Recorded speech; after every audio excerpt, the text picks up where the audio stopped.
असम में कोरोना और बाढ़ की दोहरी मार। बाढ़ से अब तक 85 लोगों की मौत हो गई। करीब 70 लाख लोग प्रभावित बताए जा रहे हैं। असम में सीएम सर्बानंद सोनोवाल ने बाढ़ प्रभावित इलाकों का दौरा किया, हालात का जायजा लिया। असम के बाढ़ प्रभावित इलाकों में एनडीआरएफ की तैनाती की गई है। ग्वालपारा में टीम ने लोगों को सुरक्षित जगहों पर पहुंचाया है। बाढ़ से बदहाल असम के बारपेटा का भिलोना गांव। जान जोखिम में डालकर बाढ़ के पानी में रहने को मजबूर हैं लोग। घरों, स्कूलों समेत हर जगह पानी भरा। असम में टूटा ब्रह्मपुत्र नदी का कहर। खतरे के निशान से ऊपर बह रही है नदियां। पानी में गायब हुए खेत खलिहान।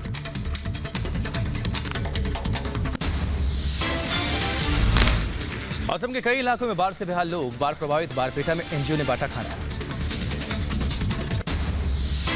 बिहार के मुजफ्फरपुर में उफान पर है गंडक नदी। निचले इलाकों में पानी भर गया है। लोगों को सुरक्षित जगहों पर पहुंचाया गया। बिहार के दरभंगा में गांव में घुसा बाढ़ का पानी। अगले 2 से 3 दिन भारी बारिश की चेतावनी। हालात संभालने में जुटा प्रशासन। उत्तराखंड में भारी बारिश की चेतावनी। मौसम विभाग ने 23 जुलाई तक रेड अलर्ट जारी किया है। एनडीआरएफ, एसडीआरएफ को अलर्ट पर रहने के लिए कहा गया है। उत्तराखंड के पिथौरागढ़ में बादल फटने से तबाही। 3 लोगों की मौत, 9 लोग लापता। एसडीआरएफ की टीम राहत और बचाव कार्य में लगी है। उत्तराखंड के धारचूला में भारी बारिश से तबाही का मंजर। कई घर तबाह हो गए। पुलों को भी सैलाब से नुकसान पहुंचा है। वहीं उत्तराखंड में चमोली में लैंडस्लाइड। नेशनल हाईवे 7 हुआ बंद। सड़क से मलबा हटाने का काम लगातार जारी। उत्तराखंड के चमोली में राहत बचाव कार्य में जुटे एसडीआरएफ और एनडीआरएफ के लोग। लैंडस्लाइड की वजह से पीपल कोठी के पास पानी भर गया। बद्रीनाथ राष्ट्रीय राजमार्ग बंद हो गया। लगातार पत्थरों के बीच फंसे लोगों का रेस्क्यू किया जा रहा है। यूपी के सीतापुर में घाघरा नदी का जलस्तर बढ़ने से बना बाढ़ का खतरा। अपना घर छोड़ने को मजबूर लोग। लोगों ने प्रशासन से किसी भी तरह की मदद का नहीं मिलने का आरोप लगाया। नेपाल में भारी बारिश के कारण लैंडस्लाइड हो गया। काठमांडू को जोड़ने वाला हाईवे बंद हो गया। कई जगह फंसे हुए हैं लोग। राजस्थान में बागी विधायकों पर आज हाईकोर्ट में सुबह 10:30 बजे होगी सुनवाई। 21 जुलाई तक सचिन पायलट खेमे के विधायकों पर कार्रवाई पर लगी है रोक। सीबीआई जांच को लेकर की राजस्थान सरकार का बड़ा फैसला। अधिसूचना जारी कर सीबीआई की सीधी जांच पर रोक लगा दी है। राज्य सरकार से लेनी होगी इजाजत। सीएम अशोक गहलोत के निकम्मे वाले बयान पर घमासान बढ़ा। सचिन पायलट का पलटवार। कहा, मुझे बदनाम करने की साजिश, जल्द कोर्ट जाऊंगा। राजस्थान में सियासी घमासान के बीच जेडीयू ने गहलोत का इस्तीफा मांगा है। केसी त्यागी ने कहा, फोन टैपिंग केस में गहलोत को सीएम पद से इस्तीफा देना चाहिए। राजस्थान में बीएसपी से कांग्रेस में शामिल हुए 6 विधायक मीडिया के सामने आए। कहा, हम सीएम गहलोत के साथ हैं, धोखा नहीं देंगे। भोपाल में आज होगी आरएसएस की बैठक। राम मंदिर और चीन समेत कई मुद्दों पर होगी चर्चा। बैठक को संबोधित करेंगे आरएसएस प्रमुख मोहन भागवत। अयोध्या में प्रधानमंत्री के दौरे को भव्य बनाने की तैयारी। सूत्रों के मुताबिक पीएम मोदी के साथ आडवाणी, मुरली मनोहर जोशी भी अयोध्या जा सकते हैं। अमित शाह, राजनाथ और मोहन भागवत को भी बुलाने की तैयारी। बाबरी विध्वंस केस में 23 जुलाई को मुरली मनोहर जोशी और 24 जुलाई को लालकृष्ण आडवाणी का दर्ज होगा बयान। आडवाणी का बयान वीडियो कॉन्फ्रेंसिंग के जरिए दर्ज किया जाएगा। बॉर्डर पर चीन को मिलेगा करारा जवाब। लद्दाख में होगी राफाल की तैनाती। फ्रांस में 29 जुलाई को आ रहा है राफाल फ्रांस से। समंदर में चीन को अमेरिका ने घेर लिया है। 90 फाइटर जेट्स, 3000 सैनिकों से घेराव किया गया है। अंडमान निकोबार के पास अमेरिका ने निमित्ज एयरक्राफ्ट तैनात कर दिया है। चीन के खिलाफ ताइवान ने दिखाया दम। ताइवान ने जोरदार सैन्य अभ्यास किया। ताइवान की सेना के तीनों अंगों ने इसमें शिरकत किया। राहुल गांधी ने एक बार फिर से पीएम मोदी पर निशाना साधा। कहा, सत्ता के लिए मजबूत राजनेता होने का भ्रम फैलाया गया। अब यही देश की सबसे बड़ी कमजोरी बन रहा है। बीजेपी का राहुल गांधी पर बड़ा हमला। सुधांशु त्रिवेदी बोले, राहुल गांधी में बुद्धि नहीं, बिना तथ्य और तर्क के बोलते हैं राहुल गांधी। गैंगस्टर विकास दुबे के भाई दीप प्रकाश पर 20,000 का इनाम घोषित किया गया है। लखनऊ के कृष्णा नगर कोतवाली में दर्ज है मुकदमा। घटना के बाद से ही फरार है दीप प्रकाश। ऑडियो वायरल होने के बाद विकास दुबे केस में शशिकांत की पत्नी मनु पांडे को हिरासत में लिया गया है। मनु पांडे का एक ऑडियो वायरल हुआ था। कानपुर में गैंगस्टर विकास दुबे का खास गुरगाल जयकांत वाजपेयी और प्रशांत चौबे को जेल भेजा गया है। जयकांत दुबे से विकास के काली कमाई का खुल सकता है बड़ा राज। माफिया के खिलाफ योगी सरकार की सख्ती से खौफ में गैंगस्टर के परिवार। गैंगस्टर उधम सिंह की पत्नी ने कहा, पुलिस जानबूझकर एनकाउंटर करना चाहती है। तमंची और पिस्टल के साथ बनाया गया टिकटॉक वीडियो वायरल हो रहा है। टिकटॉक बनाने वाले को हरिद्वार से पुलिस ने गिरफ्तार किया। कई आपराधिक मामले में भी आरोपी है ये शख्स।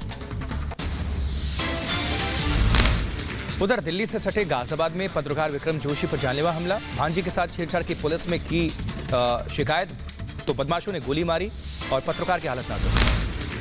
बढ़ते हैं आगे। यूपी के मेरठ में पुलिस को सफलता हाथ लगी है। 2 गैंगस्टर उधम सिंह और योगेश भदौड़ा के घर डाली दबिश। हथियारों का जखीरा बरामद हुआ है। अब जेल में बंद हैं दोनों बदमाश।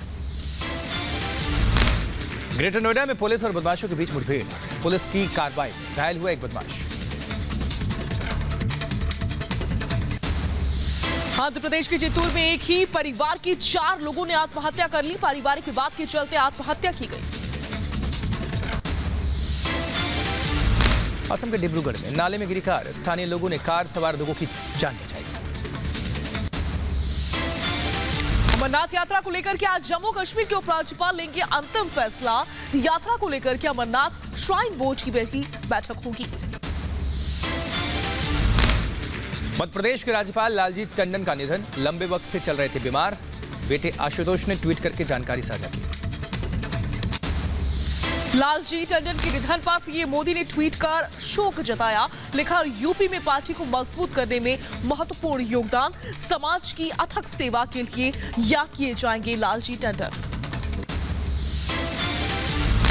जम्मू कश्मीर के बारामूला के बॉर्डर इलाकों में बंकरों का निर्माण शुरू। स्थानीय लोगों की सुरक्षा के लिए बनाए जा रहे हैं बंकर्स। सभी मूलभूत सुविधाओं से लैस होंगे। दक्षिणी फिल्मों के अभिनेता चिरंजीवी की बहू उपासना ने नेहरू जियोलॉजिकल पार्क के एक हाथी को गोद ले लिया है। अभिनेता रामचरण की पत्नी है उपासना। गुजरात में चीनी राखी का बहिष्कार। अहमदाबाद में दुकानदारों और ग्राहकों ने चीनी राखी के बॉयकॉट का फैसला लिया है। बाजार में चीनी सामान की बिक्री में गिरावट दर्ज की गई है। यूपी के प्रतापगढ़ में पुलिस की खुली पोल। एडीजी के सामने दारोगा नहीं खोल सके पिस्टल। गुस्साए एडीजी ने दारोगा से लगवाई दौड़। देश में कोरोना मरीजों का आंकड़ा पहुंचा 11,18,043। अब तक 26,497 लोगों की मौत। देश में कोरोना मरीजों की संख्या में रिकॉर्ड इजाफा हुआ है। 24 घंटे में पहली बार 40,425 नए केस दर्ज किए गए। एक दिन में 681 कोरोना मरीजों की मौत हो गई। देश में कोरोना के खौफ के बीच राहत भरी खबर। 7 लाख से ज्यादा लोग कोरोना से हुए ठीक। दुनिया में सबसे कम 2.46% मृत्यु दर। दिल्ली में 27 मई के बाद पहली बार 1000 से कम कोरोना के केसेस है। पिछले 24 घंटे में सिर्फ 954 नए केस आए सामने। रिकवरी रेट बढ़कर 84.78% पहुंच गया है। महाराष्ट्र में कोरोना की बेकाबू रफ्तार। पिछले 24 घंटे में 176 लोगों की मौत। 8,240 नए केस सामने आए। महाराष्ट्र में आंकड़ा 3 लाख के पार। बढ़ते हैं आगे। यूपी में कोरोना की रफ्तार तेज हो चुकी है। पिछले 24 घंटे में 1,924 नए केस। एक्टिव केसेस की संख्या 19,000 के पार हो चुकी है। असम में कोरोना के 1,093 कोरोना मरीज हैं और गुवाहाटी में सबसे ज्यादा 448 नए मामले हैं। प्रदेश में कोरोना मरीजों का आंकड़ा 25,000 के पार हो चुका है। अब तक कोरोना से असम में 58 लोगों की मौत हो गई। दिल्ली के हिंदूराव अस्पताल की नर्स में कोरोना की पुष्टि हुई है। एनडीएमसी ने कहा, चिंता की कोई बात नहीं है। वहीं पश्चिम बंगाल में कोरोना से 35 और लोगों की मौत हो गई और राज्य में अब तक कुल 2300 कोरोना संक्रमित हैं। राजस्थान में कोरोना के 956 नए केस। एक दिन में कोरोना से 9 लोगों की जान चली गई। सूबे में कोरोना मरीजों की संख्या 30,000 के पार हो चुकी है। तेलंगाना में बढ़े कोरोना मरीज। तेलंगाना में मिले कोरोना के 1198 नए कोरोना पॉजिटिव। छत्तीसगढ़ में पिछले 24 घंटे में 173 नए केसेस आए सामने और कोरोना से 4 लोगों की जान चली गई। नागालैंड में कोरोना मरीजों का आंकड़ा 1000 के पार। पिछले 24 घंटे में नागालैंड में 33 नए कोरोना संक्रमित। सिक्किम में 35 नए लोगों में कोरोना की पुष्टि दर्ज की गई है। दिल्ली के पश्चिम बिहार इलाके से पुलिस ने 41 लोगों को किया गिरफ्तार। कैफे में पार्टी करते हुए सभी ने सामाजिक दूरी की उड़ाई 3 धज्जियां। कोयम्बटूर की सबसे बड़ी टीके सब्जी मंडी को किया गया बंद। कोरोना की वजह से सब्जी कारोबारी की मौत के बाद से एहतियातन मंडी को बंद कर दिया गया है। आगरा में सिख समाज ने टर्बन फॉर मास्क मुहिम की शुरुआत की है। पुरानी पगड़ी इकट्ठा करके बनाए जा रहे मास्क जरूरतमंदों को मुफ्त दिए जाएंगे। मास्क पश्चिम बंगाल के नॉर्थ 24 परगना में युवक का अनोखा मास्क, फैंसी लाइट वाला मास्क पहनकर लोगों को कोरोना के प्रति जागरूक किया जा रहा है। चंडीगढ़ के सेक्टर 23 के मंदिर में शिवलिंग पर जल चढ़ाने का अनोखा तरीका सामने आया। सामाजिक दूरी का ध्यान रखते हुए लोहे की नली से शिवजी का जलाभिषेक। गाजियाबाद के इंदिरापुरम की जीसी ग्रांड सोसाइटी में बनाया गया आइसोलेशन वार्ड। सोसाइटी के कोरोना मरीजों को इसमें आइसोलेट किया जाएगा। दुनिया में कोरोना पेशेंट्स का आंकड़ा 1 करोड़ 48 लाख के पार है। अब तक 6 लाख से ज्यादा लोगों की मौत। करीब 88 लाख से ज्यादा लोग इलाज के बाद स्वस्थ हुए हैं। अमेरिका में कोरोना मरीजों का आंकड़ा 39,60,000 के पार हुआ। 24 घंटे में सामने आए 60,000 से ज्यादा केसेस। अब तक 1,43,000 लोगों की जान चली गई है। ब्राजील में 21 लाख के पार कोरोना मरीजों की संख्या। 80,000 से ज्यादा लोगों ने कोरोना की वजह से दम तोड़ा। रूस में 24 घंटे में 6,000 से ज्यादा मामले आए सामने। अब तक 12,427 लोगों की जान चली गई। दक्षिण अफ्रीका में बढ़ा कोरोना का खतरा। 5,000 से ज्यादा लोगों की मौत। देश भर में अब तक 3,73,000 से ज्यादा लोग संक्रमित हैं। पेरू में कोरोना मरीजों का आंकड़ा 3,57,000 के पार। 24 घंटे में सामने आए 4,000 से ज्यादा केसेस। अब तक 13,384 लोगों की जान चली गई है। मैक्सिको में 24 घंटे में 5,000 से ज्यादा कोरोना के नए केस। करीब 3.5 लाख हुई कोरोना पेशेंट्स की संख्या। करीब 40,000 लोगों ने कोरोना की वजह से दम तोड़ा। चिली में कोरोना की 2,000 से ज्यादा नए पॉजिटिव मामले सामने आए। चिली में अब तक कोरोना से 8,500 मौतें हुई हैं। कुल 3,33,000 से ज्यादा कोरोना संक्रमित हैं। T20 वर्ल्ड कप पर भी कोरोना की मार। इस साल होने वाला T20 वर्ल्ड कप रद्द। कोरोना की वजह से आईसीसी का यह फैसला।